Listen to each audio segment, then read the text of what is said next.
This morning I'm going to talk a little bit about, oftentimes when can everybody hear me okay? Talk a little bit about oftentimes when I'm presenting, usually it comes up, Mr. Pinkney, especially in schools, where do you get your ideas from? Well, most of my work, of course, is inspired and based on literature. But I also want to talk a little bit about the fact that even though my work is content-driven, what inspires me to really take on projects, so where that comes from.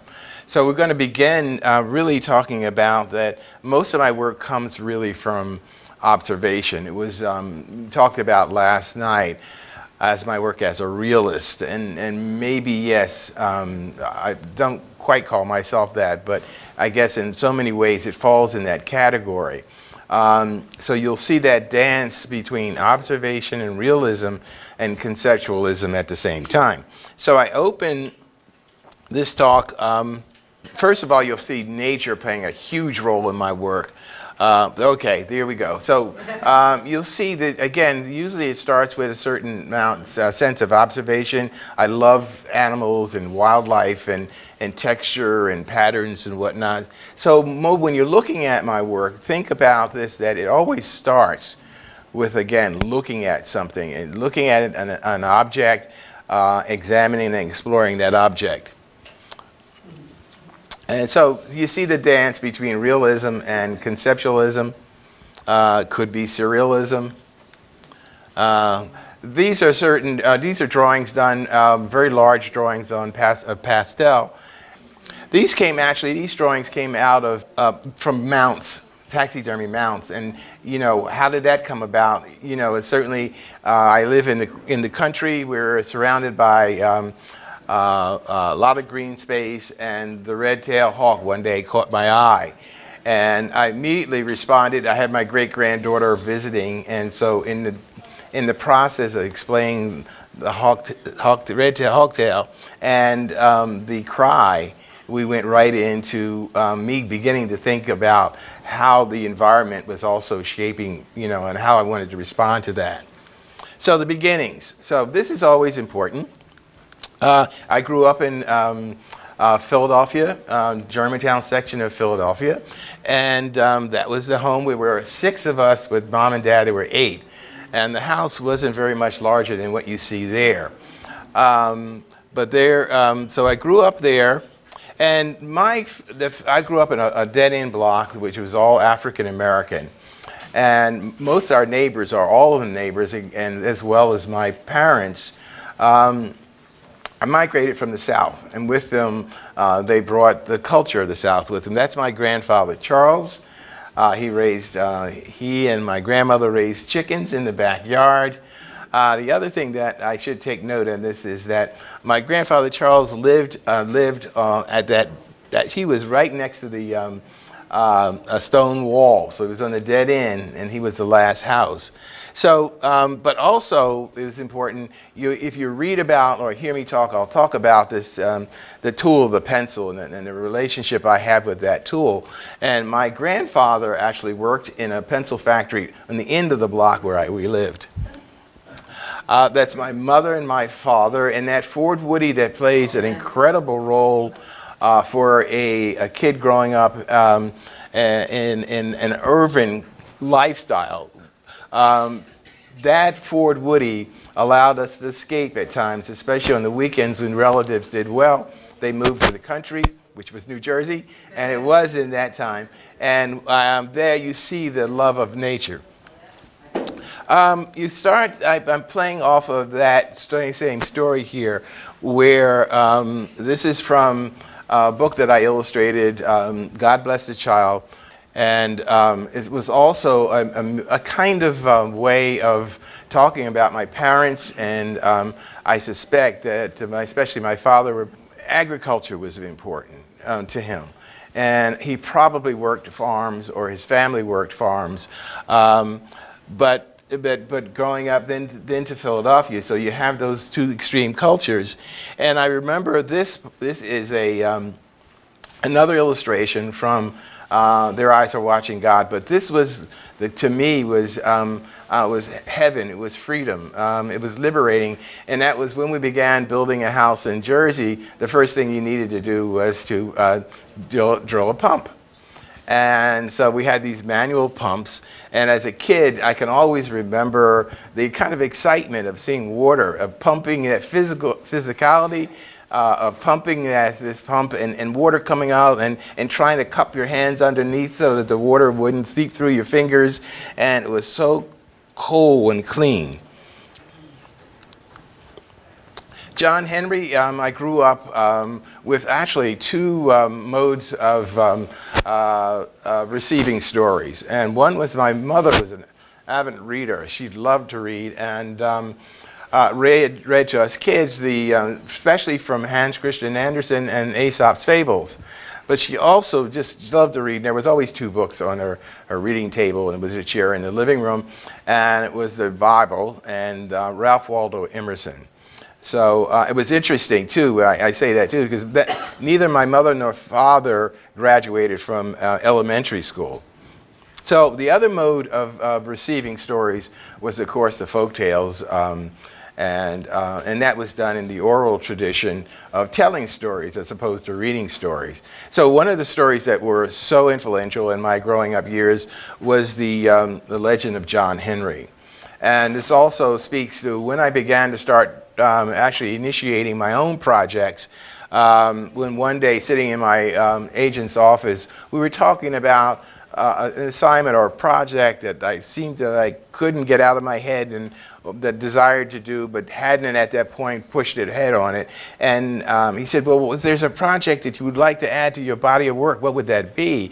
And it wasn't a heartbeat or a blink of the eye, and I said, The Legend of John Henry.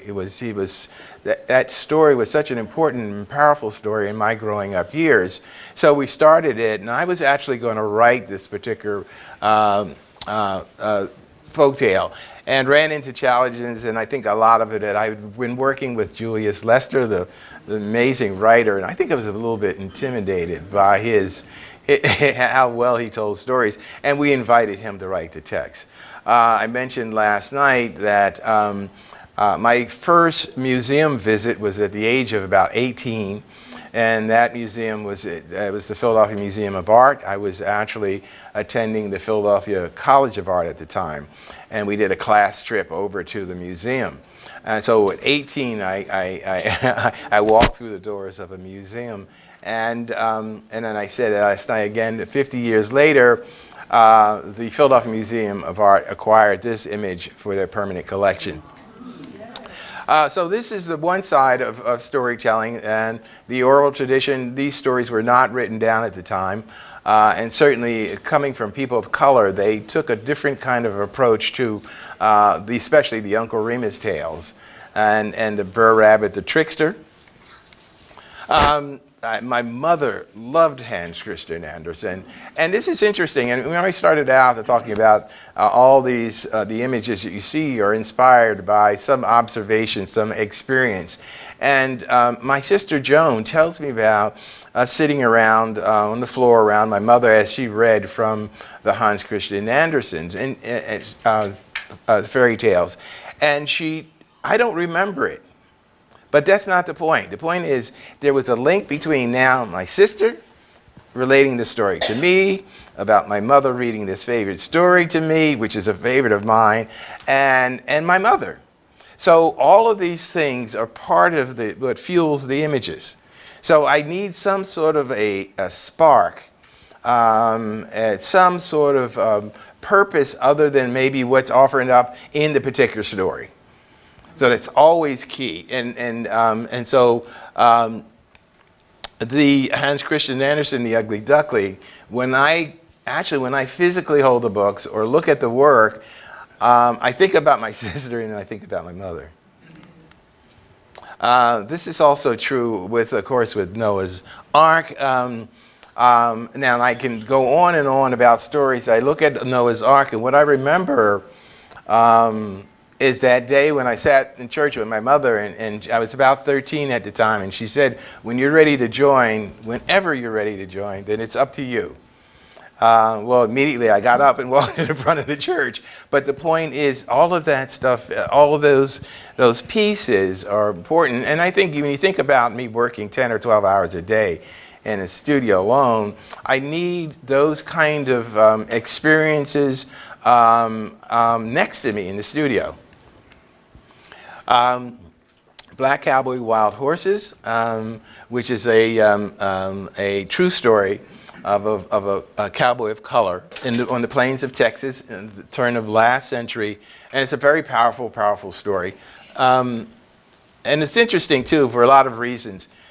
When I was a kid, I went to the movies all the time with my buddies. And I mean, we loved it. And the Westerns were really big in the 40s. And double feature and whatnot, and we would get so excited that we had to keep those stories going, and we would return home to Earlham Street, our dead end street, and we would adorn ourselves with costumes of Western, of cowboys, and we would, I would use my Sunday vest, from Sunday school, or my father's neckerchief, all those things, and then we would also, cowboy hats or cap guns came out of the 5 and dime.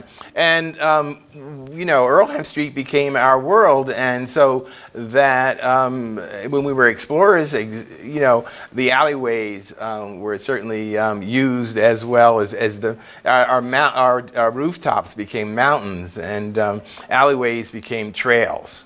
So it was kind of interesting and very exciting. Now, when I was growing up, I was Tom Mix, or I was Roy Rogers, or when we was an explorer, I was Daniel Boone, and I was Daniel Boone. I had a coonskin cap and all that. I was an adult when I found out 1 out of every 3 cowboys was either a Mexican or of African descent. So that was a very powerful thing, and I always said, and actually with the project Black Cowboy, Wild Horses was playing cowboys again. Incidentally, this is also the author is Julius Lester, and that's me at 13. I'm the tall one, believe it or not. That's my buddy Sonny. I think he always made me feel tall. So, but 13 years old. I loved drawing. I drew all the time when I was a kid, and eventually we were able to get like sketchbooks, but still at the same time we really didn't know anything about becoming or think about becoming a professional artist. Yeah, no artists in my family or in the neighborhood, so I didn't know about that, but I knew there was a certain need for me to have this pencil, this tool in my hand and make marks. And it was a kind of equalizer in many, many ways. At 13, I knew I could do it well, and it was very important. I'm dyslexic, so I struggled at time in school when people didn't know how to name whatever learning issues I had. So this ability to make pictures or make images became really fortifying in many, many ways, keeping my self-esteem sort of balanced. At 13, I would pass by, there was 4 corners, Germantown and Shelton Avenue, where they had newsstands on each corner, except one was always shuttered. It was always closed. And finally I decided to ask, I assumed the boss that was mad, if I could work for him. And he said sure that I could. So it was a small stand with a hood, I remember, but anyway, so the love of drawing. So I would take a drawing pad and a pencil to work with me. And in between selling newspaper, I would draw people as they waited for a bus or a trolley, or there was a department store, Rowell's, which was right across from my newsstand. I would treat when they would change the window displays like a rotating still life. Now, here's the reason why I'm staying with this. I thought about this. I've been thinking a lot about mentors in my life, and now as you get older you begin to start thinking about this. Now picture this: you hire this young man, he's 13 years old, to sell newspapers at your newspaper stand, and you have your newspaper stand, which was big, on the other side of the street, and you look over and the boy you hired has a drawing pad and pencil in his hand. And what I remembered about this is it's such a powerful thing. He never said one word. Never. So he became my first mentor because he allowed me to exercise. Now, I worked hard, and it was only when I wasn't selling newspaper, but still, that was so important to me. Now, it turns out that one of my customers was John Liney, who was the cartoonist of the comic strip Henry. And he invited me. His studio was right up the street. He invited me up. I shared my drawings, went to see him in the studio, and in that, you know, I don't ever believe that at that point I began to understand that there was a possibility for me as a person of color. Philadelphia was pretty much segregated at that point. However, the seed of possibility had to be planted then. I would visit him. I would see him work the comic strips and his process. And by the way, I was selling newspapers where his syndicated comic strip ran. So at that point, which I didn't realize, that I really was beginning to understand that you could get up in the morning, you could go to your studio, you could do things like make a mark on the paper, and you could take care of your family. You could express yourself and take care of your family all at the same time. Now, we'll skip ahead because this is important too. This is my first book. It was published in 1964, The Adventures of Spider by Joyce Arkhurst. And the magical piece of this is that it's still in print. Imagine, 1964. I went to the Philadelphia Museum College of Art and I majored in graphic design. I love drawing and painting and printmaking, but in my mind, I wanted to become a designer because I knew there was some entry-level job. I could do what Mr. Liney did, provide for a family. 1964, my first book, and you can see the hat that I'm wearing is that of a designer's hat. Personification. There is a lot of aspects to my work that as I look back, and this is what's so powerful about being able to look back and still being active in what you do, is you can look back and sort of think about all the elements that go into it and what makes Jerry Pinkney Jerry Pinkney. Well, one of the things that I could talk about, and that is this sense of a reverence for nature and how I can take that reverence and observation and shift it and make it say something else. I love the cape. I was just talking, these are cape drawings of some scrub pine. This was actually a fallen tree, and I began to study it, and you guys can tell me, the young ones, do you see anything in that picture other than the fallen tree?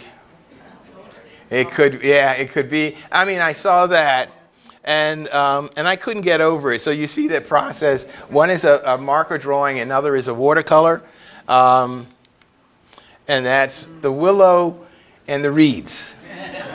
Yes, the willow. But you can see how that observation, I went from the tree, the scrub pine, to the fallen tree that looked like some sort of an animal, and then this personification, you're taking it full blown, and you see there the willow and the reeds. And of course, growing up, the Aesop's Fables, pencil and watercolor on paper, and recently Puss in Boots.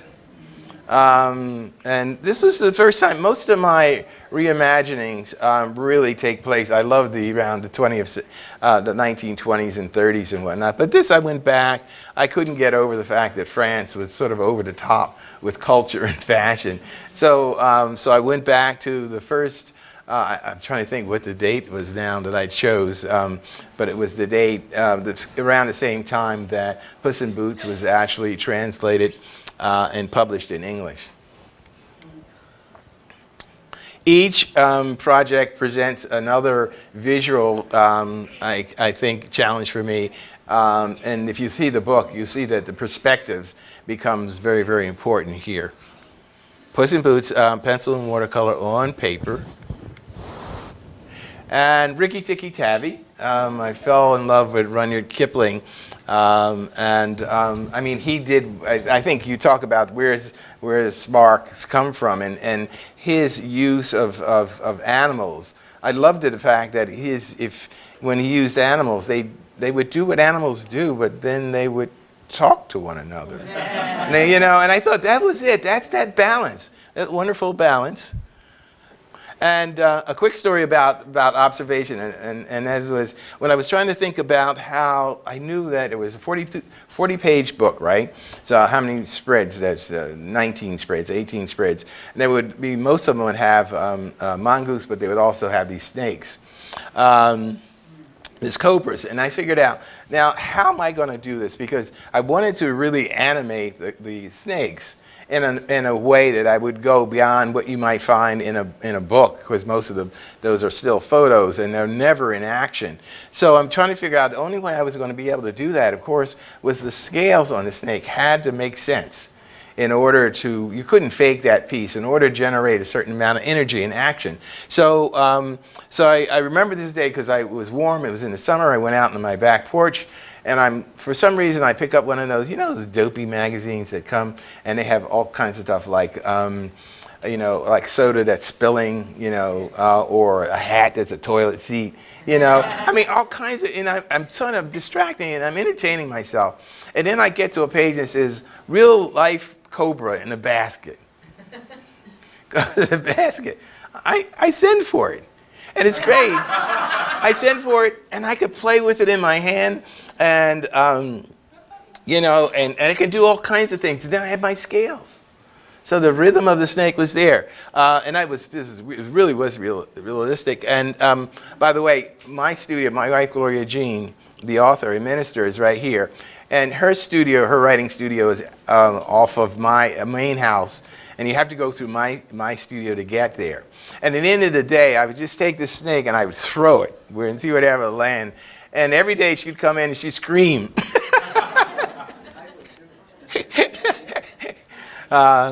Rikki Tikki Tavi.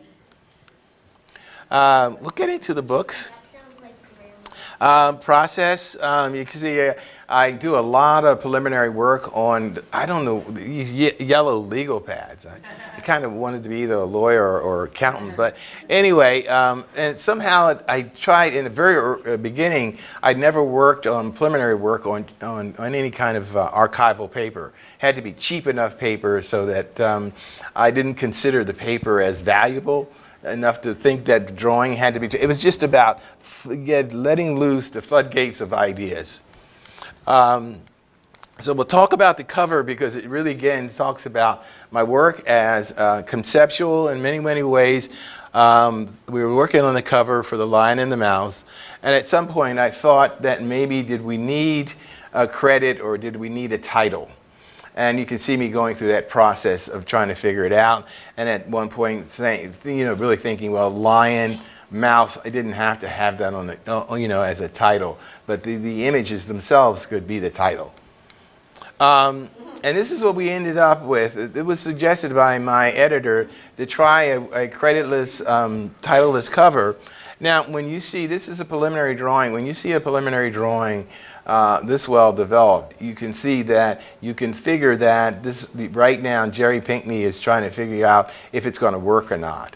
And in this case, I had to go this far because no one knew whether this was going to happen or work. And so I needed to sort of prove it to myself. That's the cover. And that's the back cover. Pencil and watercolor and paper. This is the Tortoise and the Hare. I want to do a show at some point just on in papers because I'm beginning to use my in papers as a sort of bringing the reader into the environment right away. And this also came from the fact that at one point in the 70s I was doing some game design, and so I thought about that, and so I thought about the race and the layout of the race. Pencil and watercolor and paper, the Tortoise, that's a title page. This is the Lion and the Mouse is wordless with some sounds. This is pretty much wordless except for the beginning. And then it lays itself out. It's the moral that plays out during the book. Slow, and each time you see the tortoise is slow, slow and steady. And when it ends, it's slow and steady wins the race. And they're off.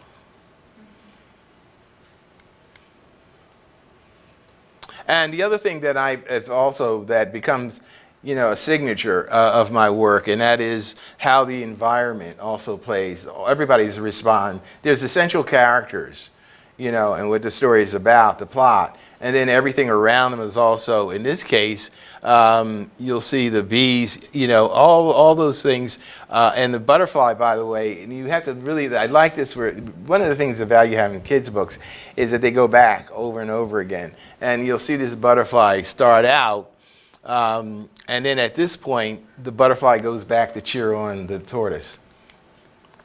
Grasshopper and the Ants, I'm on a kick, you can see, of fables, and that is, again, exploring. I've been doing this for over 55 years, and I love the book as architecture, and I always find that I'm trying to challenge myself to rethink how a book is put together.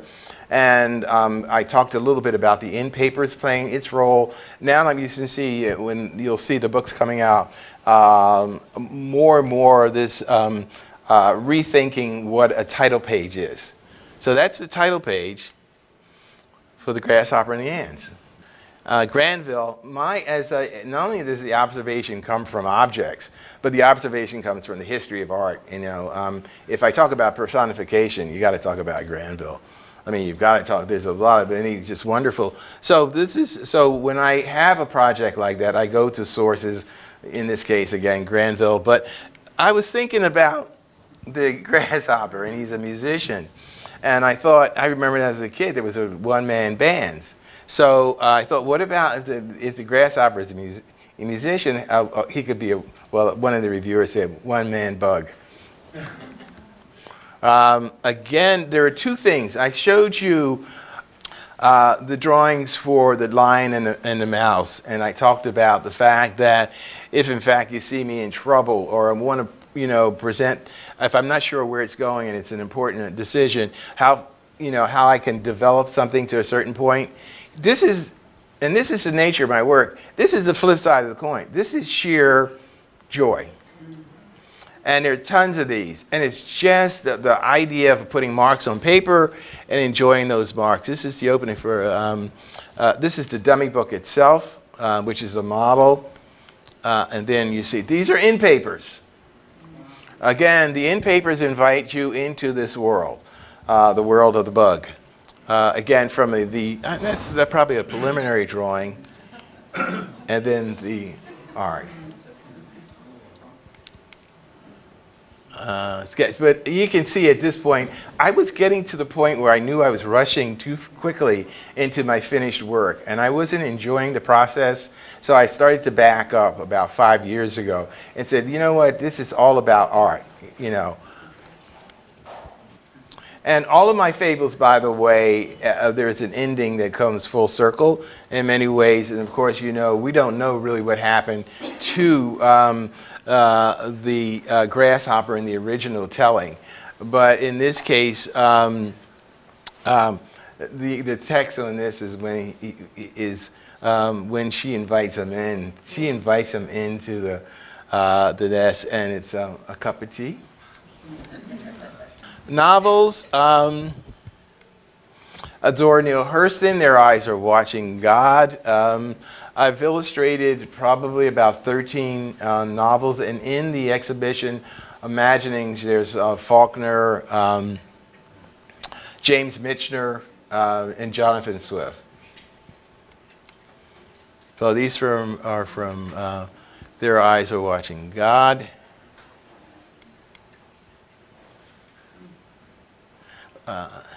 Pencil, graphite on paper, and of course Jonathan Swift. Gulliver's Travels, again, all in the exhibition. And I'm going to move through these fairly quickly. And this is a novel by Julius Lester again, and it's about Ebo landing, pencil and watercolor on paper. But it's a powerful, powerful story. The studio. This is, it's not no longer a new studio. This is about 5 years old, but it's like 3 times the size of my old studio, and there are all kinds of working stations in there. This is my writing table, and I write everything in longhand. I have to be physically connected, and I think for some reason the dyslexia sets up something where I need to keep exploring and correcting the spelling and correcting all these kinds of things. And so longhand seems to, I don't want to wipe anything away with a computer or anything like that. So it's all in longhand. And then I love the idea of balling up paper when it doesn't really work. And I keep thinking of those old films, you know, where in the news rooms, and the guys sit there and they tap away on a typewriter, and then they pull it out and ball it up and throw it on the floor. So when I'm working, I do the same thing. So I sit there, and it's such a kick. I mean, it's such a wonderful thing. This is, I talked for you guys that just came in. I had some kind of space, and I kind of was thinking about doing my own independent work. I've been doing commissioned work and projects for publishers that I've been invited to illustrate for so long. I wanted to sort of explore my own kind of personal work. And then so I said to myself one day, you know, why don't you do some of your own independent work? And then I said, well, what is that? I didn't have a clue in the beginning until one day, again, my great-granddaughter was visiting. I hear this red-tailed hawk cry. We run outside. We can't find him, of course, and then we look it up and go right to the internet. And then I love, we're sandwiched in between Audubon's, lots of green space. And I walk and I collect things. And that's, so I collected those feathers, which, by the way, don't collect feathers. It's illegal. It's a federal thing. But anyway. So I didn't know that. And I actually started writing poems. I started writing poems about sitting in my studio with a red-tailed feather.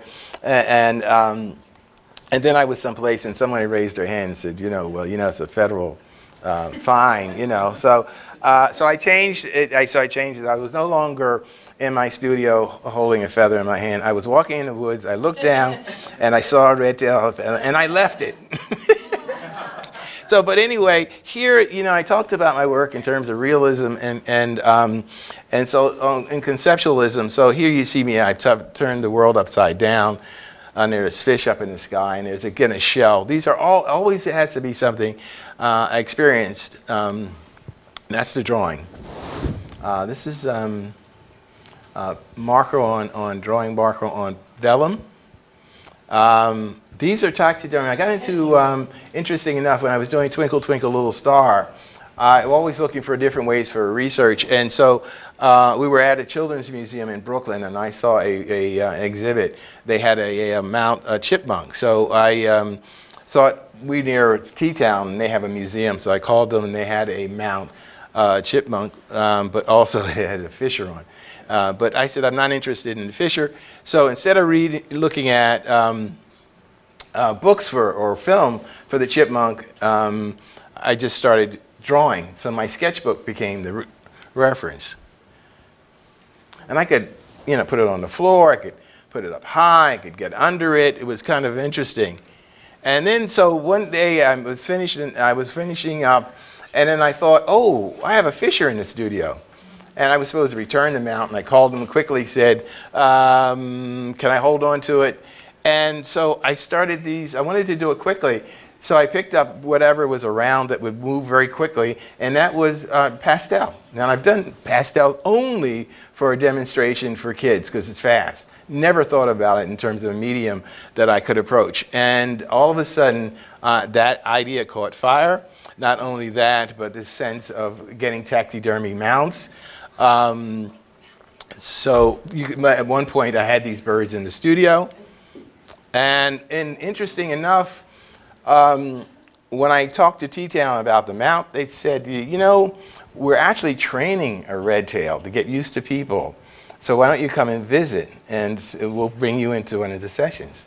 So I was close. We were right there with Rusty. Rusty is a bird that, of course, can't live in the wild. And then I started doing these pastels. These are 20 by 30. They're large. There's a pheasant, and I ran out. That's 48 inches. I ran out of paper. This is my new project, Studio as Muse. I am so excited about this. It's just really, I have a sketchbook in my studio. It's always open. It's on like a music stand, and it had little rollers on it. And I move it around the studio, drawing whatever's in sight. It started out as just one drawing a day, and then, you know, sometimes I'd work on a drawing longer. Sometimes I'd miss a day. But Studio as Muse. So not only that, it's also, I was thinking about the studio in terms of photographs. So, you know, where the light, because I love the way the light comes in the studio. So all the things became, the studio became the subject. Now, artists have done this, by the way, this is nothing new. The artists have always used the studio as an object, or as a way of just having subject matter. So you see, it was working, looking at photographs, looking at light. It was drawing in space. And some of these drawings had to be done fairly quickly, half an hour here, 20 minutes there. Here you can start seeing me date them.